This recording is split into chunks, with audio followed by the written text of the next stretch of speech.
L'industrie cinématographique marocaine a enregistré une belle embellie ces dernières années. Le nombre de films produits est en nette augmentation, toutefois la fermeture des salles obscures jette une ombre sur les progrès du 7e art au Maroc. Le cinéma marocain, c'est plein de films, c'est une vision de réalisateurs marocains sur le Maroc aujourd'hui.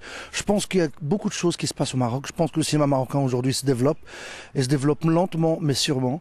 Aujourd'hui, on a des films qui sont un peu partout au monde entier, que ce soit Venise, Cannes, Berlin.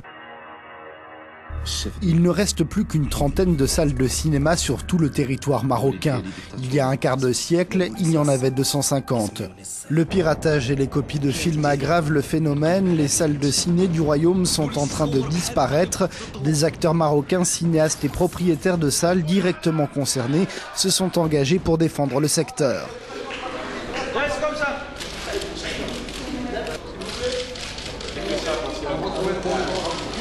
Donc c'est une vitrine, c'est une exposition, c'est une chance aussi pour les créateurs marocains de montrer leurs films et de rencontrer des créateurs d'autres pays.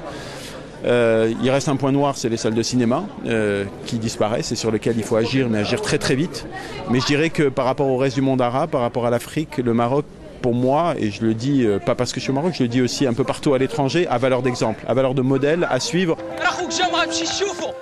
Incontestablement, le cinéma marocain connaît une nette évolution sur le plan quantitatif. Le Royaume est le troisième plus gros producteur en Afrique, juste derrière l'Afrique du Sud, deuxième, et l'Égypte, numéro 1.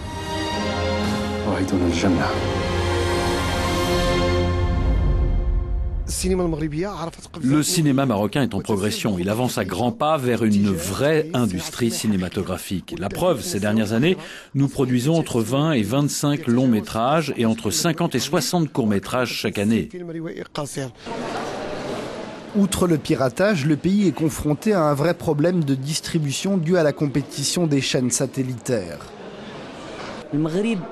Au Maroc, on a des réalisateurs, des techniciens, des acteurs de haut niveau. On a la nature, tout est disponible. On a aussi des thèmes et une histoire magnifique dans ce pays. Ce qu'il faut, c'est juste des gens qui aiment ce métier pour aider financièrement le secteur.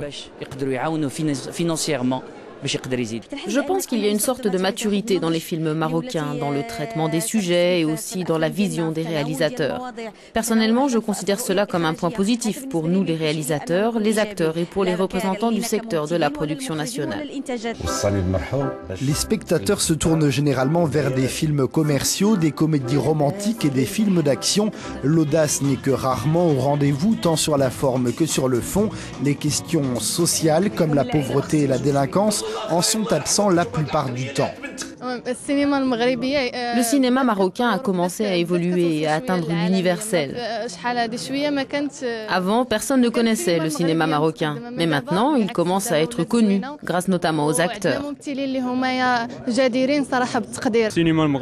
cinéma marocain a commencé à trouver son identité, comme Hollywood ou Bollywood. Le cinéma marocain est sur la bonne voie. Sur le plan financier, le secteur dépend encore en grande partie du soutien de l'État qui mène depuis les années 80 une politique volontariste. En 2004, un mécanisme d'avance sur recette a été adopté. Actuellement, on a des budgets intéressants, mais malgré cela, on n'a pas encore atteint nos objectifs. Nous avons vraiment l'ambition de devenir une production énorme et d'être au niveau auquel aspire le public, les réalisateurs et les acteurs marocains. Le cinéma marocain trouve peu à peu ses marques, reste à améliorer la qualité des scénarios, à encourager la liberté de création et l'ouverture sur le monde.